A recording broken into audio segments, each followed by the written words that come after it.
What's up, everybody? It's your boy, Marcus the Money Man, the Appliance Boss, back with another video. And I'm going to help you avoid failing in your appliance repair business. So, if you want to expand and you can't quite do it, and you ran into some situations where you couldn't work and it put a lot of stress on you, this video is for you. Now, for all you new business owners, technicians who are getting out there and doing this for yourself, watch this video. Stay tuned. Give it a like. Let's go. To the Appliance Boss channel.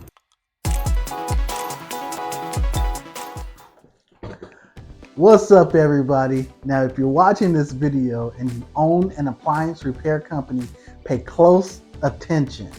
So we're about to walk through why your appliance repair business will fail, okay? So let's get right into it. First of all, without a doubt, your business will fail because the foundation is built around you. Think about it.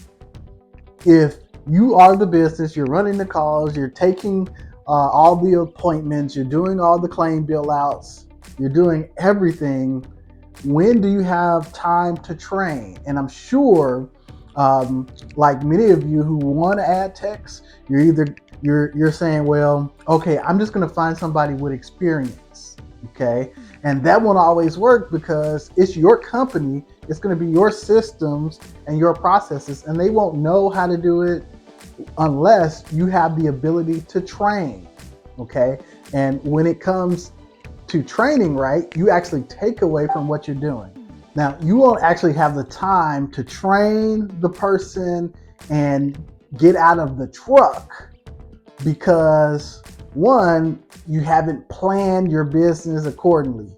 So let me guess, you take as many calls as you want, or you maximize your day so you don't really have a lot of time, and it's based off of your lifestyle. So if you build your lifestyle up to a 5 call a day, 6 call a day, 10 call a day lifestyle, right? It's very hard to bring somebody on board because you can't train people at 10 calls a day effectively, okay?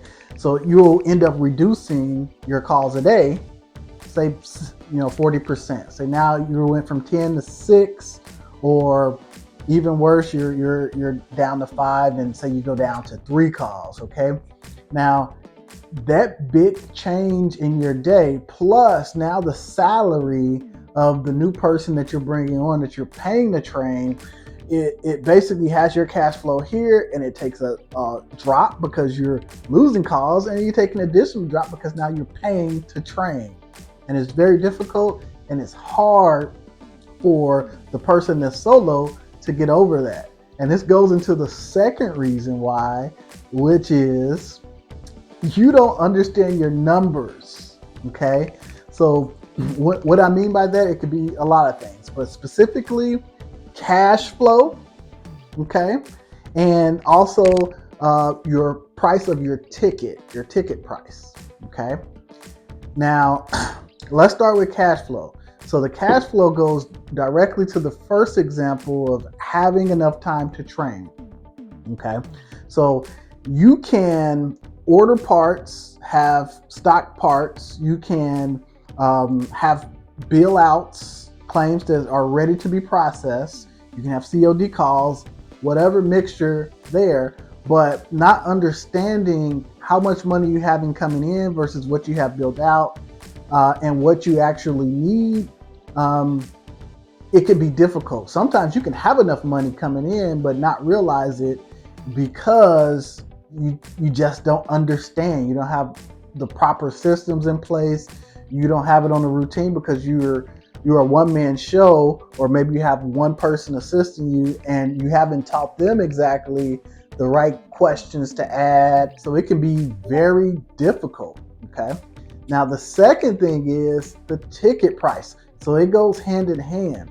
Now, when you're training, this is an opportunity for you to cherry pick calls. So you don't want to necessarily take all the calls that are available. You only take the ones that are most profitable, because think about it. If you're doing a reduced call volume and you're training on systems versus the actual appliances, the systems are going to be the same no matter what, right, during that training period. The appliance is going to be different. So you want to take on all the most profitable appliances, most profitable calls that day. So now if you do have to go down from 5 to 3 calls or 10 to 6 calls, the impact won't be as harsh. Now you may say to yourself, okay, I don't have a plan to get out the truck. Okay. I can't hire, I can't train because I'm going to lose money and I can't afford to take the hit. And true, maybe I don't understand cash flow. I know I got money in the bank. That's cool. Maybe I'm charging enough, maybe I am. But if I am charging enough, do I really know which tickets are most profitable? Maybe I do, maybe I don't. But ultimately, even if all the other ones, you acknowledge it and you understand, yes, those are true. The third thing that's really going to make your business fail is you don't have a plan to grow your business. And that's the reason why you don't have a plan to get out the truck and train. That's the reason why you don't understand the cash flow. That's the reason why you don't understand your ticket values, is because ultimately you're really in it to make quick cash, have enough to pay your bills, and move forward.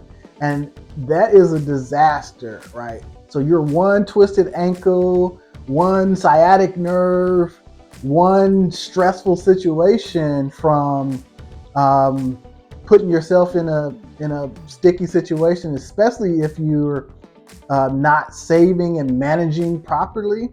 So now let's get into this third part, because it is easy to correct both of those problems. That's just with the planning process, okay? So first of all, you have to document your systems. So if you watch any video that I've done before, you'll understand the importance of documenting systems. Email systems, CRM systems, phone calls, how to bill, etc. It is very important, because if you can document it, you can easily show someone else, right? So you're hiring people who are competent, who can read and follow directions. So if you make it as simple as possible where they can read and follow directions, then the success probability increases. Okay, so you have to document your systems and your processes.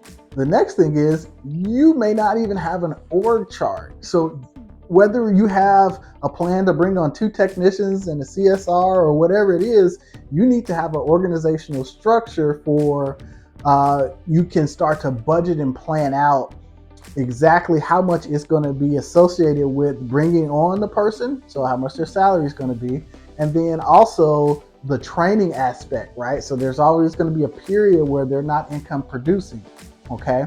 So if you know what that period looks like, or you budget well for that period, you'll be able to understand how much you need to save up prior to starting to take on a technician. So there's other key factors. Vehicles, having a vehicle. Are you going to pay cash for your vehicle? Or are you going to finance the vehicle with your cash flow? Okay. I've done both, and both have been successful. Okay. Now, in addition to that, you want to make sure that you have enough saved so you can get the specialty tools, because tools are not cheap these days. Okay. Nope, they're not. So you want to make sure you look at that. And then also, what does that look like as far as additional parts ordering? So if you don't have net 30 accounts in place, if you add 2 more technicians, that's going to be 2 more people ordering parts, okay? So if you're not heavy in COD, then this can be a problem. That could be a big bottleneck on your cash flow. So that goes back to the first point. Do you really understand if you have 5 tickets today, and are these 5 tickets going to pay you immediately today? Are they going to pay you in 15 days, 30 days, etc.? And when are you going to pay for the parts associated with that? And as you bring people on, the labor associated with that. Okay, so you still have to pay your people. Maybe you don't get paid for 32 days, but they get paid every other week. That's cash flow. Okay, so you really have to understand that piece.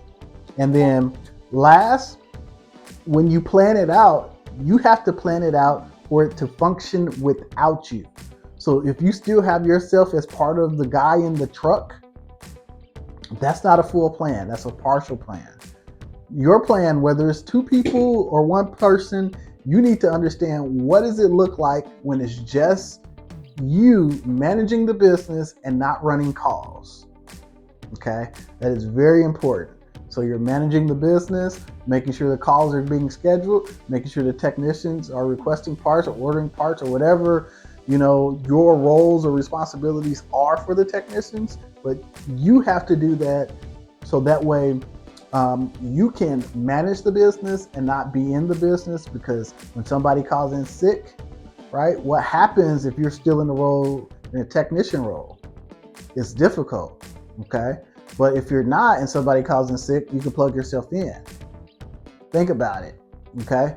So you want to set yourself up for success. So even if you don't get all the way fully out of the truck based on the plan initially, if you plan for it, you'll understand what it looks like and you'll be better prepared to make that next step.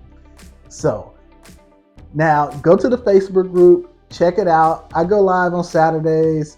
Also, I throw in some content in the file section, so you can look in there if you want to see more about budgeting, things like that. If you want a consultation and maybe you're having some issues with your business, go ahead, link is in the description. Request a consultation and I'll get back with you and we'll schedule some time to talk. So outside of that, thanks for watching. Don't forget to like, subscribe, and share this video with everybody else. Have a good one. Peace.